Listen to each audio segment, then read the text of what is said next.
I recently found out that my husband Terry purchased a high-rise condominium right across from the train station. Out of nowhere, he brought up this unexpected topic. I knew he had been considering it, but I had no idea he'd actually gone through with it. The view from the condo is breathtaking, and everything inside is spotless. But here's where it gets strange. I was completely in the dark about it. Can you believe he secretly bought a luxury condo while I was away visiting my parents? I couldn't wrap my head around it. Where did he even get the money? Then, as if it was nothing, Terry casually mentioned that he used the money from selling our previous place to make the down payment. He went on to tell me that he'd be moving in with his parents, without me. I stood there, stunned, as he calmly asked me to leave. I was so taken aback that I couldn't even respond. My name is Carol, and I'm 31, currently 8 months pregnant. Each day, I get more excited about the arrival of our baby, though I'm nervous about giving birth for the first time. My husband Terry is 2 years older than me at 33. He works at a well-known company, and we've been married for 4 years. After facing challenges with conception, I was overjoyed when we finally got pregnant. But now, this shock about the condo has left me unsure of what's happening. To calm my nerves, I've been spending more time at my in-laws' house. On one visit, Terry's sister-in-law, Madison, asked, "Carol, you're about to become a mom soon. How do you feel about it?" "To be honest, it doesn't feel quite real yet," I told her. Madison, who's married to Terry's older brother, is one of the reasons I enjoy visiting. While I don't interact much with my brother-in-law, Madison and I have grown close. She's a housewife like me and lives with my in-laws. 2 years ago, my mother-in-law's mobility started to decline, and Madison stepped in to care for her since she has experience as a caregiver. My mother-in-law mainly uses a cane to get around and does fine on her own most of the time, but Madison still helps out a lot. I've been so impressed by how easily she took on that responsibility without hesitation. Madison and her husband have a 4-year-old daughter, and watching her as a mother has eased some of my anxieties about pregnancy and childbirth. I often find myself looking to her for advice as my due date approaches. With just a month left until my baby is due, I decided to visit my parents to prepare for the birth. Despite the heaviness in my belly, I enjoyed shopping for baby clothes and daydreaming about our future. It was refreshing to spend time at my parents' house after so long. But then, 3 days past my due date, the contractions began. I tried reaching out to my husband, but he was completely unreachable. No calls, no texts, nothing. At first, I was worried that he might be caught up at work or in some sort of trouble. But as my labor pains grew stronger, I didn't have time to wonder where he was. The only thing on my mind was bringing our baby into the world. Eventually, I gave birth to a beautiful baby girl. The moment I held her in my arms, the indescribable joy I felt washed over me, making everything else seem distant. But the fact remained. My husband, who had promised to be by my side, missed the birth. Exhausted from the delivery, I didn't have the energy to confront him right away. Instead, I sent him a brief text announcing the arrival of our daughter and then drifted into a deep sleep. When I woke up, I heard someone calling my name. "Are you still asleep?" "Terry, is it morning already?" I mumbled, opening my eyes to find my husband and his parents standing there. Despite my clear request for privacy after the birth, here they were. "Why didn't you come yesterday?" I asked, my frustration evident. He shrugged off the question, avoiding a direct answer, and casually replied, "It couldn't be helped." His tone was light, as if his absence and the sudden appearance of his parents were trivial matters. I was left grappling with a whirlwind of emotions, from the pure joy of holding my newborn daughter to the bitter disappointment in my husband. When I needed him the most, he chose to go out for sushi with his parents. He justified it by saying it was a prior commitment, and afterward, he didn't come to the hospital because he'd had a few drinks and thought he'd be more of a nuisance than a help. The knowledge that he had been enjoying a meal while I was going through labor was disheartening. And now, here he was, oblivious to my hurt, asking casually, "So, where's our baby?" I told him our baby was in the nursery, a healthy baby girl. Upon hearing this, my mother-in-law grimaced and muttered, "A girl? What a useless wife," shocking me with her harsh words. My father-in-law joined in, shaking his head in disappointment, calling both Madison and me pathetic. I was stunned. Instead of receiving any gratitude for enduring childbirth, I was met with criticism. Even Terry wasn't pleased. "Damn it, I knew it was a girl, but I was hoping for a boy," he said, echoing his parents' obvious disappointment. Their frustration over not having a grandson was palpable, especially since Madison's first child had also been a girl. But to me, none of that mattered. Our daughter was precious no matter her gender. As I sat there, overwhelmed and hurt, Terry chose to side with his parents, deepening my dismay. I was seething inside, but the physical and emotional exhaustion from childbirth left me too drained to confront them. Thankfully, a nurse overheard our conversation and intervened, asking them to leave. At last, I had some much-needed peace. Since then, Terry hadn't visited us again at the hospital. When it came time for our discharge, I didn't even bother calling him. Instead, I asked my parents to pick us up and take us to their home. The thought of returning to a house filled with tension and disappointment was unbearable. As I sat at my parents' place, holding my baby, I couldn't help but reflect on the changes in Terry. He used to be so caring when we first got married.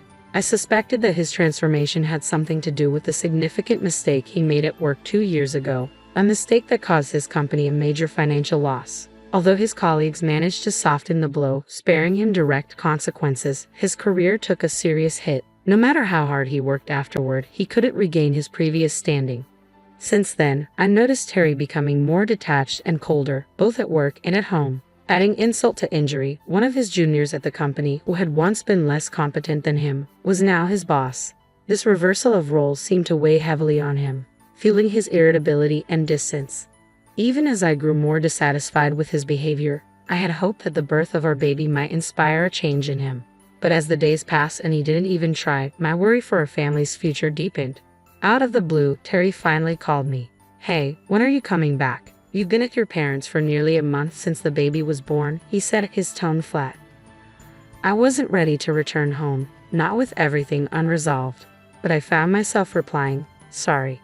I'm coming home soon. It's time to start fresh and pull it together for our daughter," I said, trying to focus on what mattered. I asked Terry if he could help me bring back the baby items. His response left me speechless. "You don't have to bring all that stuff back. I have something else to talk about.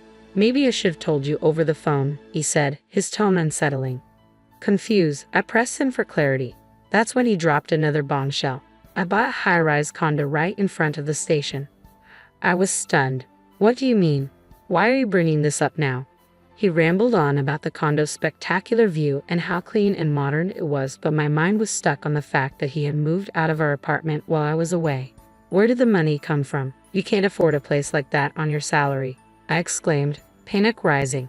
Casually, as if it was nothing, he replied, "I made the down payment by selling our house." The ground beneath me seemed to disappear. "What? You sold our house? Where are your parents living now?" I asked, my voice shaking. His excitement was apparent. "Daddy and Mommy are living with me in the condo. I'm going to live with them now, in this great new place, so that it'll need a parasite like you around." I was floored. He was moving in with his parents, without my knowledge or consent, and now he was effectively kicking me out.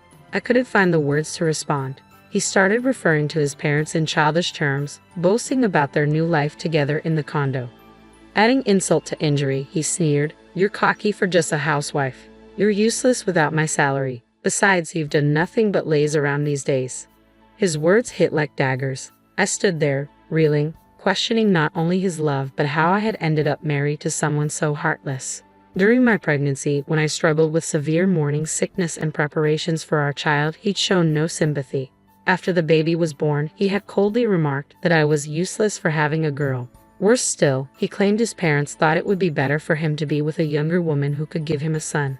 He continued, explaining that his parents no longer wanted to live with my brother and his wife, indicating there was already family tension. As if that wasn't enough, he told me he had packed all my belongings and stored them in a unit, instructing me to collect them soon.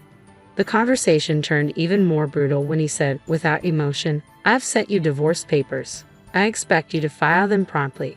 Then, without waiting for any response, he hung up. I sat there, stunned, the phone still in my hand. How had it come to this? I was married to a man who had turned into someone unrecognizable, someone cold and cruel. I felt regret, but more than that, I was left questioning everything I thought I knew. I knew I had to pull myself together for the sake of our daughter. After taking time to reflect, I resolved to sever ties with him and start fresh. I wasn't going to let him control my life anymore. Divorce? Bring it on. I was determined to show him he'd regret this more than I ever would. When I explained the situation to my parents, they were furious. They immediately supported me in taking legal action. As soon as I received the divorce papers, I signed and filed them. Half a month later, my husband unexpectedly showed up at my parents' house, fuming. He stormed in, slamming his bank book on the table. "What's this? Why is there a huge withdrawal from my account?" he demanded angrily. I remained calm and met his gaze. "Haven't you heard of the division of property? That's what this is. The account is in my name, and I'm not giving you a cent." His eyes widened in shock. "You couldn't have made that much money," he snapped. "Remember, your salary dropped because of your mistake at work. And now you think you can claim this money." I didn't flinch. "I've been working from home, and I've managed to match your salary. And since you're the one who wanted a divorce, we're dividing the assets." He stared at me, dumbfounded. "You've got to be kidding." That's when my father, who had been silently observing, finally spoke. "If you want to dispute this, we'll settle it in court. How dare you treat my daughter this way?" The room was tense. This had escalated beyond personal grievances. It was now a matter of legal and financial justice. I was ready to fight for what was rightfully mine and to protect my daughter's future. I wasn't backing down. I deeply regret that my daughter had to experience such turmoil because of Terry. One day, when he tried to confront us again, my father, who is a police officer, gave him a stern look that scared him off. Terry quickly left, and that was the moment I finally severed ties with him for good. We also resolved the division of assets. Since then, I've been living with my parents, focusing on raising my daughter. Parenting has become more familiar, and my daughter's adorable nature makes each day joyful. Life has been good, filled with the kind of happiness only a child can bring. A few months into our new life, I started receiving persistent calls from an unknown number. At first, I ignored them, thinking they might be work-related, but the caller wouldn't give up. Eventually, I answered, and to my surprise, it was Terry. "Hello, Carol," he said hesitantly. "What do you want?" I asked, skipping the small talk. "I'm having trouble paying the mortgage for the condo, and I might get kicked out soon," he confessed. "Oh, so you're short on cash?" I replied without much sympathy. "Yes, I've used up all my savings. Dad injured his back and had to quit his job, and Mom's been spending recklessly, bragging to her friends about living in the condo," he explained, his voice filled with desperation. I wasn't surprised. Terry had never been good with managing money, and without his father's income and his mother's lavish spending, it was no shock he couldn't keep up with the condo's expenses. "My bank account is empty, and I've been told I need to leave if I can't pay by next week. Please, Carol, come back. We loved each other once," he pleaded. I let out a brief laugh before responding calmly, "Give me a break. You just want to use me when it's convenient for you. You think I'll come back, not for love, but for my salary and to do all the housework, right?" There was a pause. "Also, remember when you called me a parasite? Wouldn't I just be in the way now?" He tried to backtrack, but it was too late. I just chose the wrong words back then. I pressed on, asking, "What about Madison and your brother? Are they still living with your parents?" He sighed. "They moved out and are living on their own now. They had a big argument with our parents. My brother wanted Dad to be more sensible, but that only made things worse." Terry's situation seemed dire, but it was a result of his own choices, a tangled mess of financial and familial errors. It was clear he was looking for an easy way out by trying to pull me back into his life. However, I had moved on, focused on building a healthier future for myself and my daughter, free from the chaos of my past with him. Then I heard that my brother-in-law had finally had enough. He stormed out after telling their parents he'd cut ties with them if they continued to disrespect his wife, Madison. It was heartening to know he stood up for her. He seemed like a decent guy. As for Terry, his plea for me to return was met with disbelief. "Come back to you? Are you serious? I'm already overwhelmed just taking care of our daughter. I don't have the energy to deal with people like you." I couldn't help but comment on how odd it was for him to still call his parents daddy and mommy. It didn't seem appropriate for someone his age. He tried to backtrack, suggesting I bring our daughter over to live with them.